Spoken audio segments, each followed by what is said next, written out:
Provérbios 12:15, vou pregar sobre conselhos para uma vida vitoriosa. Olha o que diz o texto sagrado. Você que tem Bíblia, acompanhe na sua. Você que não tem, leia aqui no telão comigo. Toda a igreja, vamos lá. O caminho do insensato é reto aos seus olhos, mas o que dá ouvido ao conselho é sábio. Conselhos para uma vida vitoriosa. Eu vou fazer a pergunta, mas eu já sei a resposta. Quem aqui quer ter uma vida vitoriosa, diga amém. Eu quero, você quer, nós queremos. Para a gente viver isso, o Senhor nos dá alguns conselhos. Número 1, aproveite as oportunidades.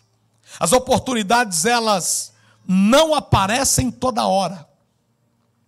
Não é sempre que vai surgir uma oportunidade. E tem outro princípio. Existem oportunidades de ouro que são raríssimas. Tem oportunidade que surge uma vez na nossa frente. 2 ou 3 no máximo. Tem oportunidade raríssima. Quer ver um exemplo? Davi estava no pasto, cuidando de ovelhas. Não tinha futuro aos olhos humanos. Mas surgiu uma oportunidade. Ele ouviu o rei dizendo: quem matar o gigante vai ter isenção de imposto, não vai pagar mais INSS, ISS, não sei mais que é S. Quem matar o gigante vai casar com a minha filha, e quem matar o gigante vai virar rei de Israel. Ele falou: opa, oportunidade de ouro. Ele foi lá e abraçou aquela oportunidade. Então, oportunidade de ouro, ela surge de vez em quando. Não é sempre. Não jogue fora as oportunidades. As oportunidades, elas começam muitas vezes pequenininha. Zacarias 4:10, a palavra diz: não despreze os pequenos começos. Não despreze. 1 Coríntios capítulo 1, verso 27. Pelo contrário, Deus escolheu as coisas loucas do mundo para confundir os sábios. E Deus escolheu as coisas fracas, simplesinhas, para confundir as fortes. Então, às vezes a oportunidade, ela pode estar por detrás de algo pequeno. Por trás de algo simples. Quer ver o meu testemunho pessoal? É isso. Eu pastoreava 5.000 jovens no tempo dos anjos. Até que surgiu aqui a igreja de Valadares. O meu pastor falou assim: Flamarion, você vai para lá. Só que a igreja lá tem 32 pessoas. Lá arrecada por mês uma média de R$2.500. Você tem que pagar lá a água da igreja, a luz da igreja, os materiais gráficos que a igreja tem que fazer todo mês. E lá tem uma funcionária ainda chamada Patrícia, que é uma secretária. Resumindo, lá não tem dinheiro nem para alugar a sua casa. Se você não tiver condições de alugar uma casa, dorme na igreja. Foi uma oportunidade. Eu poderia ter dito: não, pastor, não vou para Valadares, não. Primeiro, que eu não conheço ninguém lá. Segundo, como é que eu vou para uma igreja que arrecada R$2.500? Tem que pagar a água da igreja, luz da igreja, uma funcionária. Como é que eu vou alugar uma casa para mim? Como é que eu vou pagar a conta de água? A conta de... Não vou não, pastor. Pelo amor de Deus, não manda para esse lugar não. Isso não é de Deus não. Eu poderia ter dito isso. E o que é que eu aprendo? As oportunidades, geralmente, elas vêm vestidas de desafios. Ela vem vestida, não vem assim, ó, tá quicando uma bola, Pega essa bola, abre ela, que dentro dela tem R$100.000. Isso não existe. Tá vindo ali, olha para você ver, olha, pega essa oportunidade, que vai te levar para a vitória. Não existe isso, irmão. Oportunidade, ela vem vestida de muita dificuldade, de muita dedicação, de muito trabalho. Nós não podemos jogar fora oportunidades. E aqui eu cheguei. Eu lembro que a igreja, ela tinha 2 salas. Só que as 2 salas eram de madeirite. Era aqui no fundo. A minha sala, o meu escritório, era de madeirite. mas uma sala do lado, que era o departamento infantil, e que era a sala da escola dominical de madeirite. Assim começou a minha vida aqui. Não começou como é hoje. Eu cheguei numa cidade que eu não conhecia ninguém. Eu cheguei numa cidade que eu nunca tinha conversado com ninguém. Mas foi uma oportunidade de eu deixar de ser pastor auxiliar, me tornar pastor titular de uma igreja e poder começar o meu ministério. Valeu a pena? Sim. Porque Deus me honrou. Então, vejamos o exemplo de Jacó e Esaú. No capítulo 25 de Gênesis, 29 a 34, fala desses dois. A Bíblia não diz que Esaú estava doente. A Bíblia diz que Esaú estava cansado. Olha que coisa. Havia o direito da primogenitura, que era a maior bênção que alguém poderia receber. E o direito da primogenitura era para Esaú. Mas olha o que diz Gênesis 25, 30. Esaú cansado, diz assim, ó. E disse Esaú a Jacó: deixa-me, peço-te, comer desse guisado vermelho, porque estou muito... Eu não vi porque estou muito cansado. Por isso se chamou Edom. O cansaço de Esaú fez ele abrir mão de uma grande oportunidade.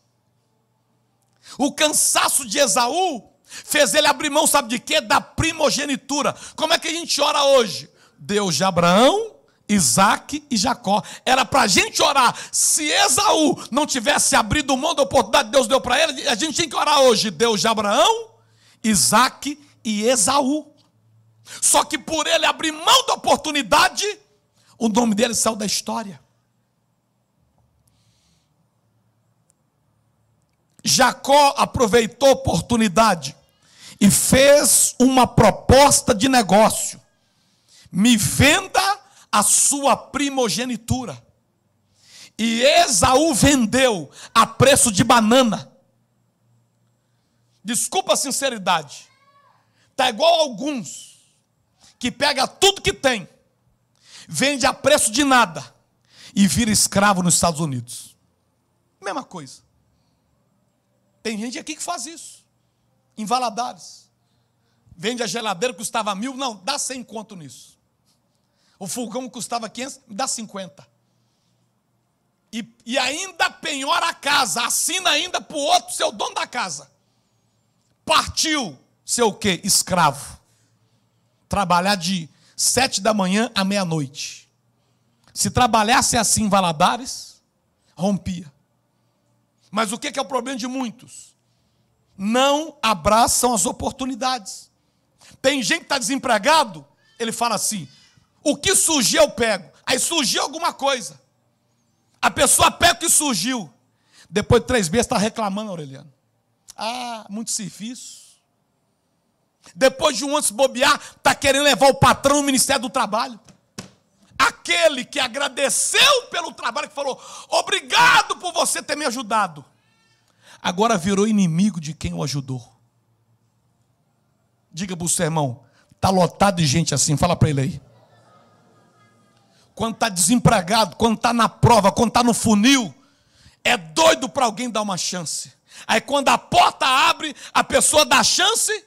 Com 3, no início começa: estou aqui, eu sou pau para toda obra, conta comigo, e vamos que vamos, e tem o que fazer. Aí deu 3 meses, salário está pouco, deu 6 meses, cadê a hora extra? Está rindo, né, irmã? Deu 1 ano, acho que eu vou levar no Ministério do Trabalho. Pergunta para o seu irmão: você conhece alguém assim? Pessoas que não aproveitam a oportunidade, está vendendo a bênção, está abrindo mão da bênção, está abrindo mão do que Deus confiou, porque poderia crescer naquela empresa, poderia virar um gerente, poderia ser um grande vendedor, poderia ser o braço direito, poderia ser alguém que venha se tornar o dono daquele lugar. Esaú tipifica a pessoa que vive do aqui e do agora. Agora, compra de mim essa primogenitura, e a pessoa vende as oportunidades que Deus dá. Esaú tipifica a pessoa que não possui escala de valores. O que é mais ou menos importante, ela nivela tudo por baixo. Jacó é exatamente o contrário. Sabe o que tem valor? O valor da primogenitura. Quer ver o exemplo de alguém que valoriza a oportunidade? Raabe. Raabe era uma prostituta, uma meretriz. Mas essa meretriz, ela abriu a porta da sua casa para acolher 2 homens que estavam indo espiar a terra.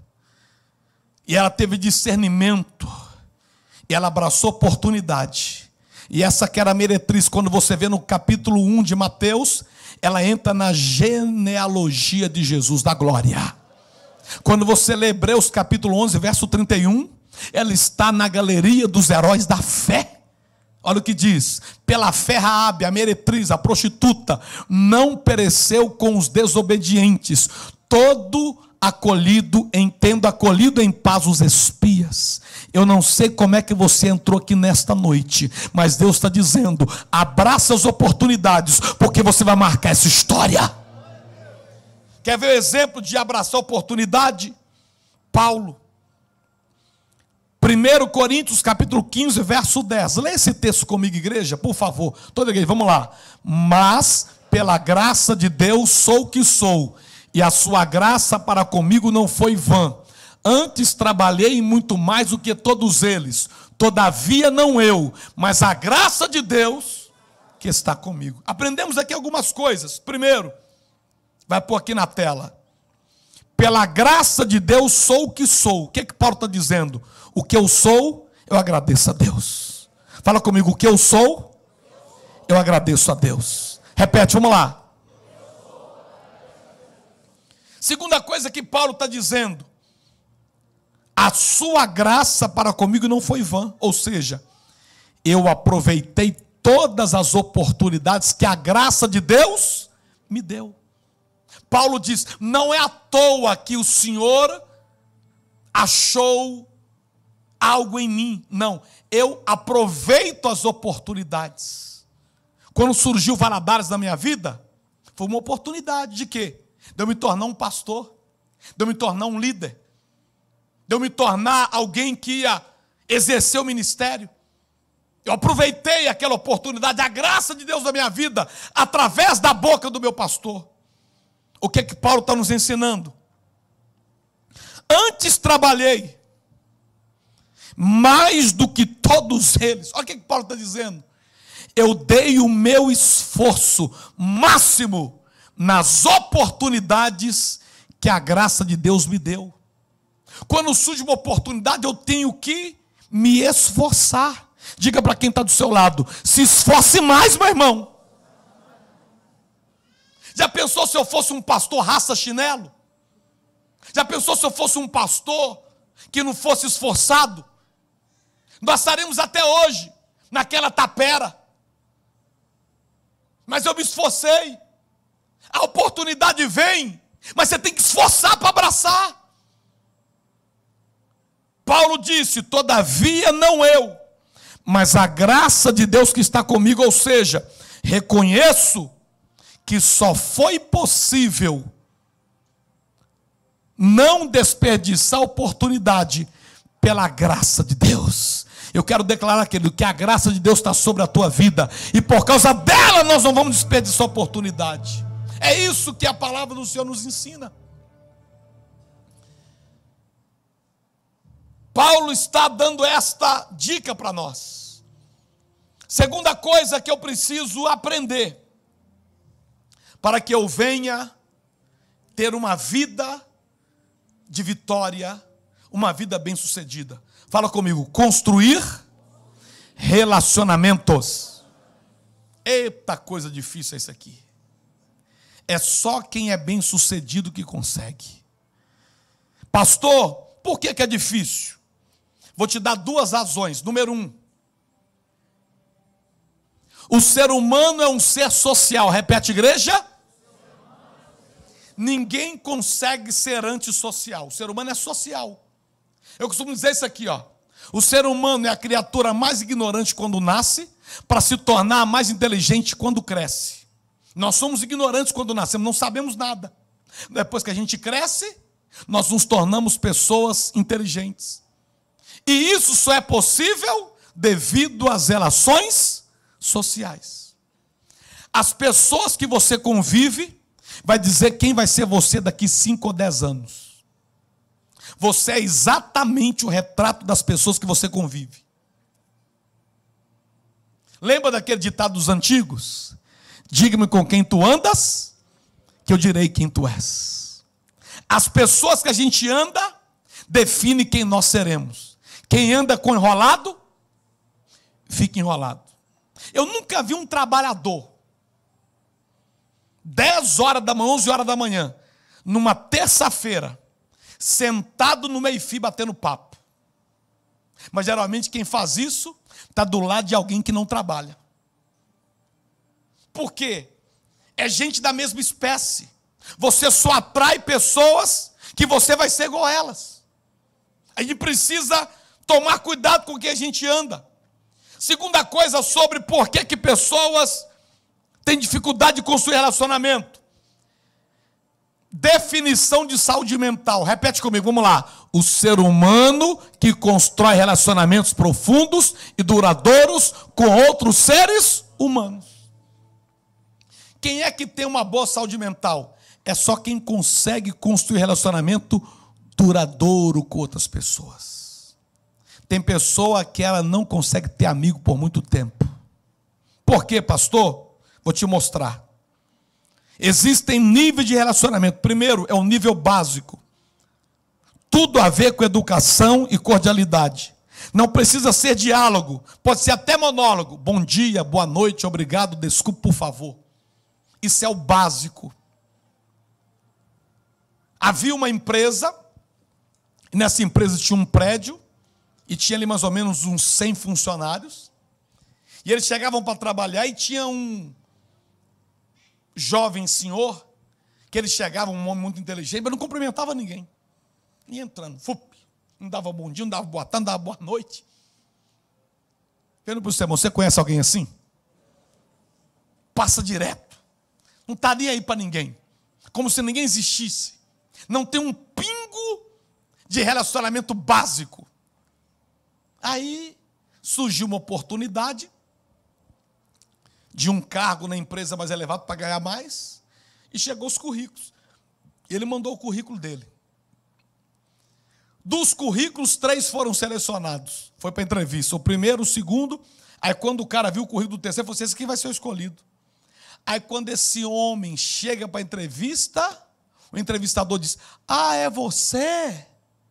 O pessoal aqui já comenta que você não dá nem bom dia para ninguém. Você não vai passar aqui no teste, não, mesmo você tendo o melhor currículo.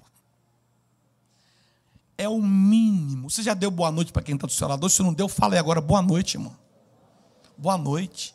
Talvez você está do lado de alguém e você não deu nem boa noite. Segundo tipo de relacionamento, fala comigo, interpessoal. É o quê? É conhecer pessoas, se relacionar com pessoas, fundamental para você se desenvolver como pessoa.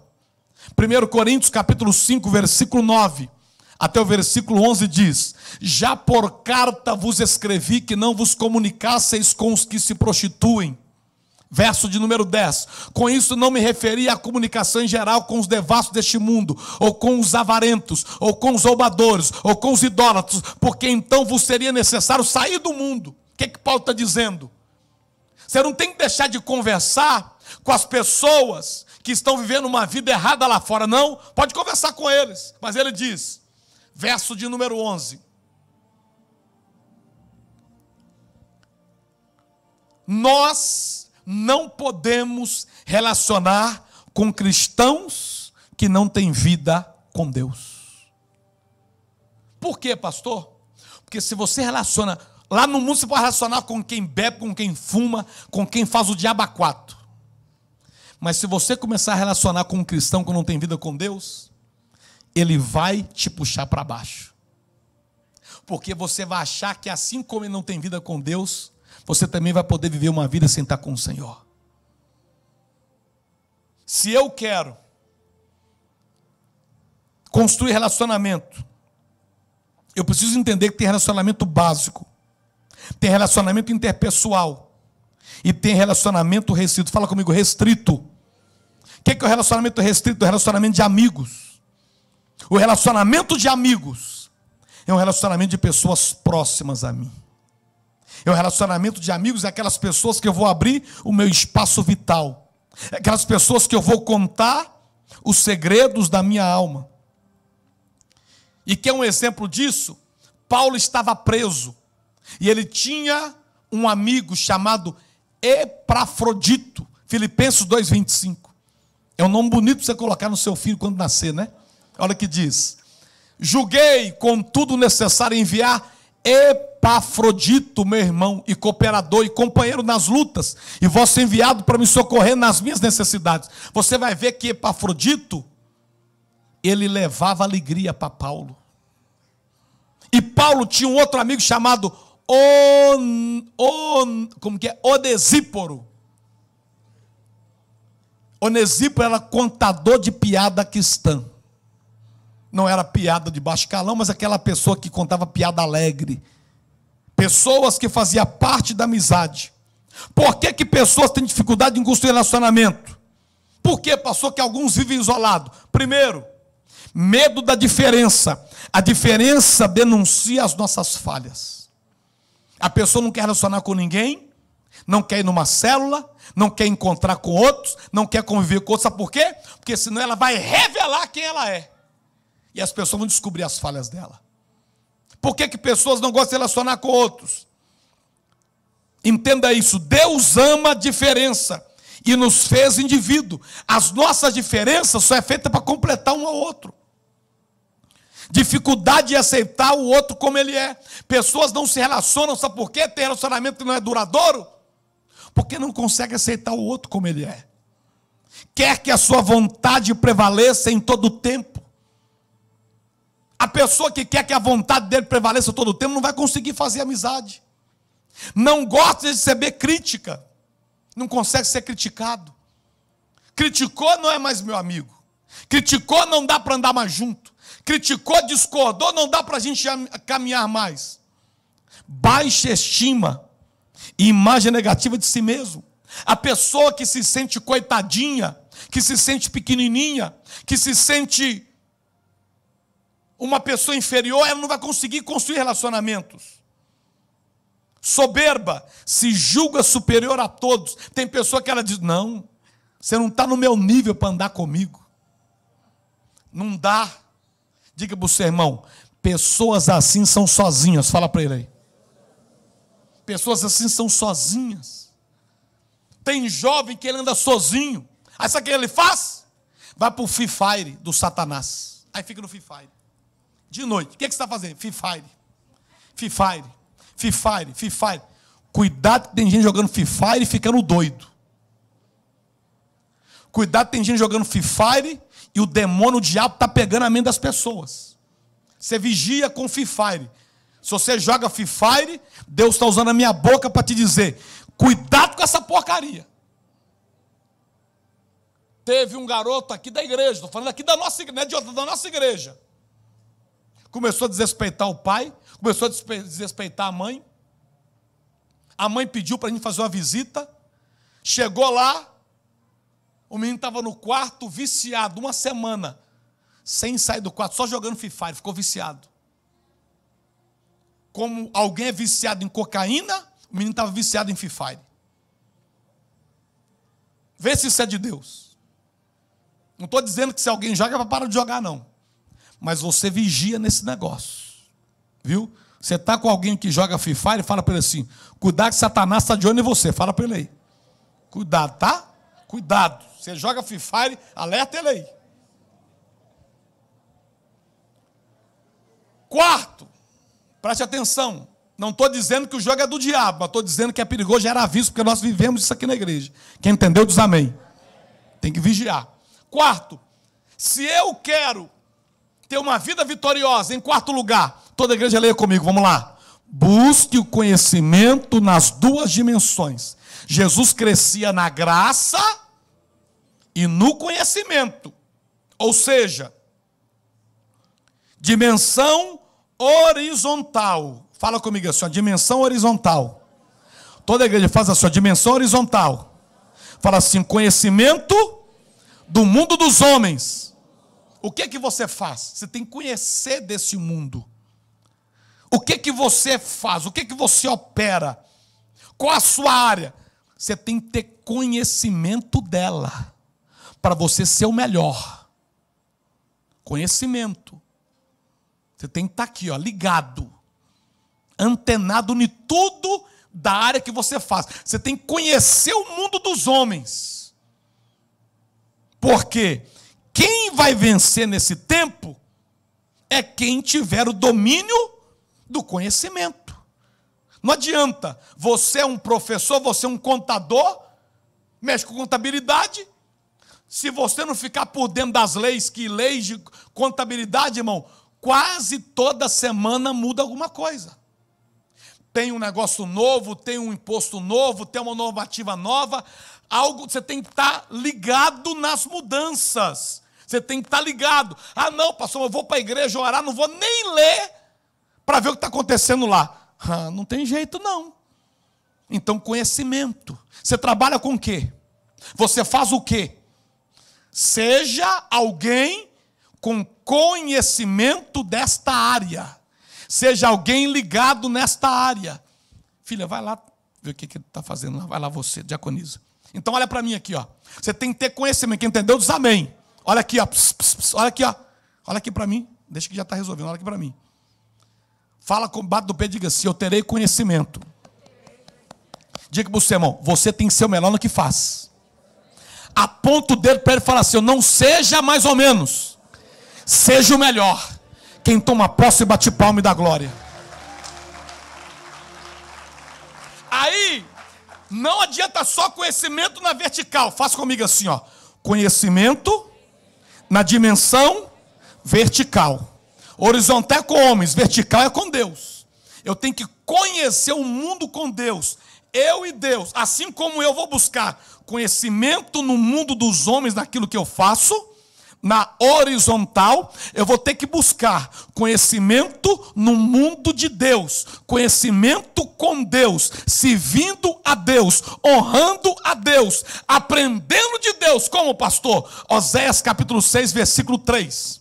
Diz assim um texto sagrado, conheçamos e prossigamos em conhecer ao Senhor. A gente nunca para de conhecer as coisas de Deus. Oséias capítulo 6, versículo 3, diz assim, o meu povo está sendo destruído, porque lhes faltam conhecimento. Preciso entender, Oséias 4,6. Oséias 4,6, o mundo do conhecimento, senão eu vou ser destruído, eu vou ser engolido. Eu tenho que conhecer o mundo de Deus. Olha o que diz 1 Timóteo capítulo 4, versículo 1. 1 Timóteo 4, 1.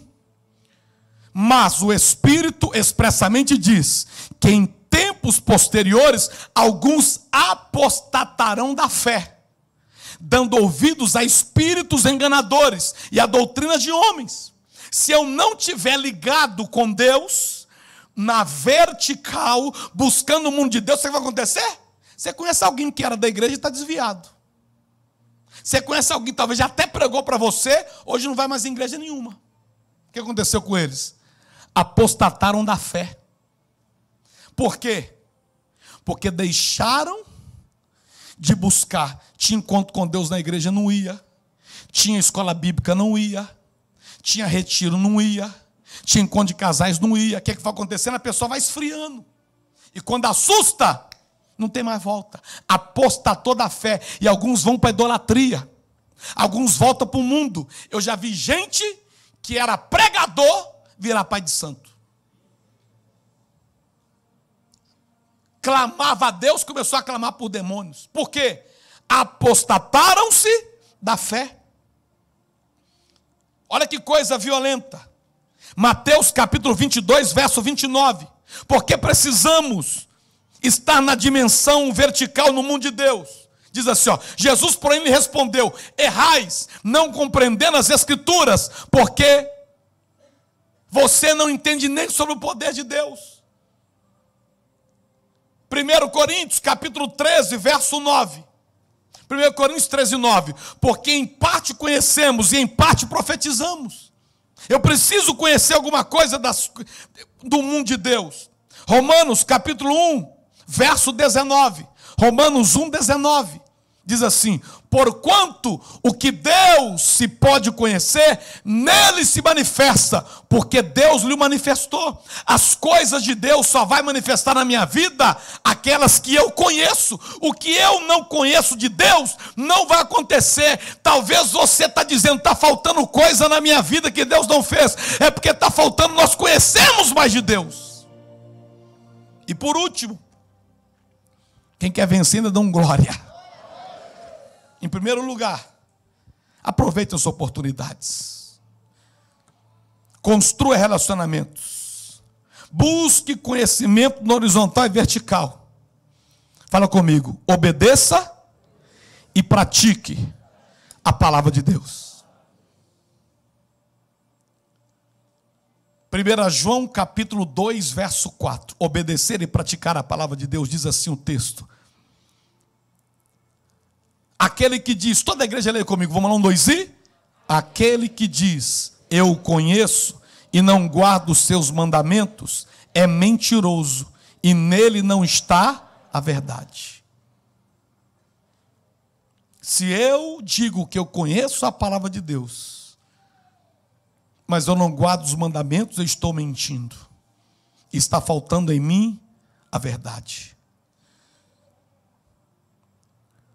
Romanos capítulo 10, verso 17. Romanos 10, 17. Logo, a fé é pelo ouvir, e o ouvir pela palavra de Cristo. Mateus capítulo 7, verso 24. Obedecer a palavra de Deus e praticar. Todo aquele, pois, que ouve essas minhas palavras e as põe em prática, será comparado a um homem prudente que edificou a casa sobre a rocha. Hebreus capítulo 5, verso 9.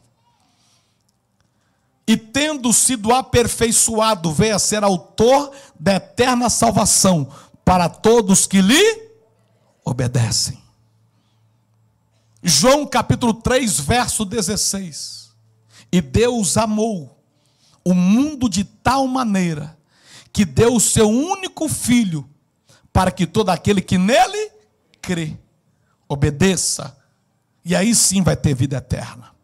E para encerrar, Hebreus capítulo 4, versículo 12, que é um dos textos mais lindos sobre a importância de conhecermos a palavra de Deus, que diz, porque a palavra de Deus, fala comigo, é viva e eficaz, e mais cortante do que qualquer espada de 2 gumes, e penetra até a divisão da alma e espírito, e de juntas e medulas, e é apta para discernir os pensamentos e intenções do coração. Quer ter uma vida vitoriosa? Obedeça a palavra, pratique a palavra, creia na palavra, viva a palavra, porque Deus tem vitória para nos dar. Quem toma posse, joga a mão para cima, bate palma e dá glória. Vamos orar nesta hora. A igreja de pé, por favor. Os jacos podem vir preparar para servir a ceia do fortalecimento. Qual é a nossa oração, pastor? Vamos orar nesta hora. O marido abraça a esposa agora. O irmão abraça o irmão, a irmã abraça a irmã.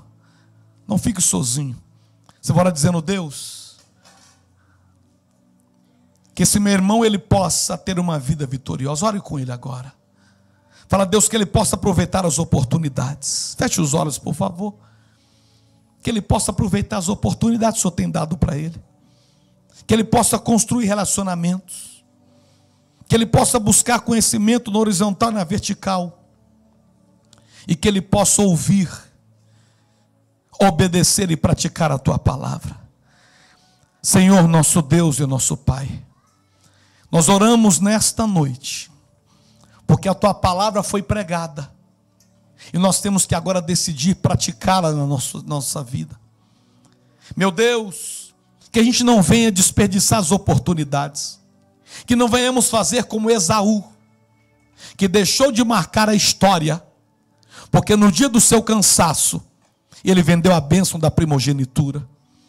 Meu Deus, que a gente possa fazer como Raabe, mesmo sendo uma pecadora, ela teve discernimento para perceber a oportunidade de abraçar. Meu Deus, que a gente possa fazer como Paulo, saber que a tua graça está sobre nós. Graça é favor não merecido, e por causa dessa graça nós abraçamos as oportunidades. Oh meu Deus, abençoa cada irmão, cada irmã. Abençoa, ajuda cada família que aqui se encontra. Meu Deus, que a gente possa construir relacionamentos, que a gente possa ter relacionamento básico, de dar um bom dia, uma boa tarde, uma boa noite. Que a gente possa ter relacionamento interpessoal, que é aprender com pessoas. Que a gente possa ter relacionamento de amizade com outros, meu Pai, relacionamentos duradouros. Que não venhamos querer, meu Deus, que o nosso amigo concorde com tudo que a gente faz. Não, Senhor. Podemos ser diferentes, podemos ser criticados, mas se nós tivermos relacionamentos profundos, é sinal que nós temos uma mente cheia de sabedoria. Meu Pai, que nós venhamos buscar conhecimento na horizontal, que é o mundo dos homens. Que cada um que aqui se encontra se aperfeiçoe naquilo que faz, mas que também possamos buscar conhecimento na vertical, que é no mundo de Deus. Que possamos aprofundar no mundo de Deus a cada dia, e que venhamos, ó Deus, obedecer e praticar a tua palavra, porque aquele que pratica e obedece, ele tem a característica de uma casa que é construída na rocha. Pode vir um vento, pode vir a luta, pode vir a dificuldade, pode vir a crise, pode vir um levante, pode vir a ingratidão, pode vir a traição, mas ele permanece de pé. Oh, rebassoriandarai, aramaná soriandaraba cantoromanabasu, oh, relelelelelelelelelelelebassurimiandarai. Espírito Santo, ministra aquilo que eu não consegui ministrar. Espírito Santo, revele para a igreja aquilo que ainda os teus filhos precisam ser revelado em seu coração. E que saiamos daqui nesta noite convictos que teremos uma vida vitoriosa na tua presença, em nome de Jesus. Amém. Assenta, por favor. Louvado seja Deus. Aleluia. Nós vamos agora participar da ceia.